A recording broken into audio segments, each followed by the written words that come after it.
Obadiah. The vision of Obadiah. Thus saith the Lord God concerning Edom, We have heard a rumor from the Lord, and an ambassador is sent among the heathen. Arise ye, and let us rise up against her in battle. Behold, I have made thee small among the heathen, thou art greatly despised. The pride of thine heart hath deceived thee, thou that dwellest in the clefts of the rock, whose habitation is high, that saith in his heart, Who shall bring me down to the ground? Though thou exalt thyself as the eagle, and though thou set thy nest among the stars, thence will I bring thee down, saith the Lord. If thieves came to thee, if robbers by night, how art thou cut off? Would they not have stolen till they had enough? If the grape gatherers came to thee, would they not leave some grapes? How are the things of Esau searched out? How are his hidden things sought up? All the men of thy confederacy have brought thee even to the border. The men that were at peace with thee have deceived thee, and prevailed against thee. They that eat thy bread have laid a wound under thee. There is none understanding in him.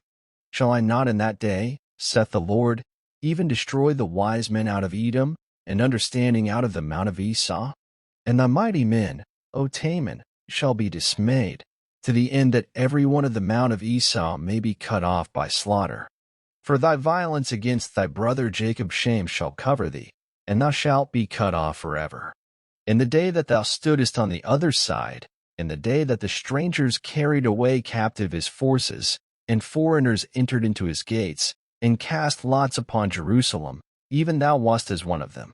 But thou shouldest not have looked on the day of thy brother in the day that he became a stranger, neither shouldest thou have rejoiced over the children of Judah in the day of their destruction, neither shouldest thou have spoken proudly in the day of distress.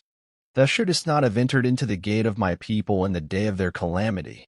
Yea, thou shouldest not have looked on their affliction in the day of their calamity, nor have laid hands on their substance in the day of their calamity.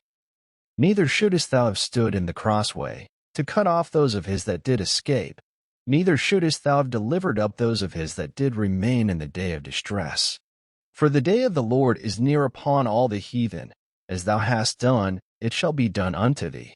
Thy reward shall return upon thine own head. For as you have drunk upon my holy mountain, so shall all the heathen drink continually. Yea, they shall drink, and they shall swallow down, and they shall be as though they had not been. But upon Mount Zion shall be deliverance, and there shall be holiness, and the house of Jacob shall possess their possessions. And the house of Jacob shall be a fire, and the house of Joseph a flame, and the house of Esau for stubble, and they shall kindle in them, and devour them, and there shall not be any remaining of the house of Esau, for the Lord hath spoken it.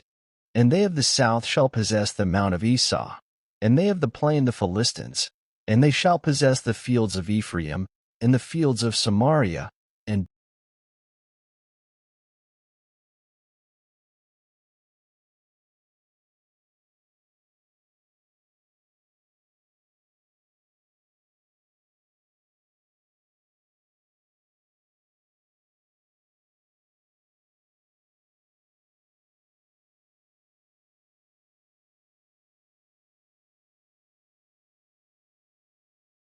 thank you for listening.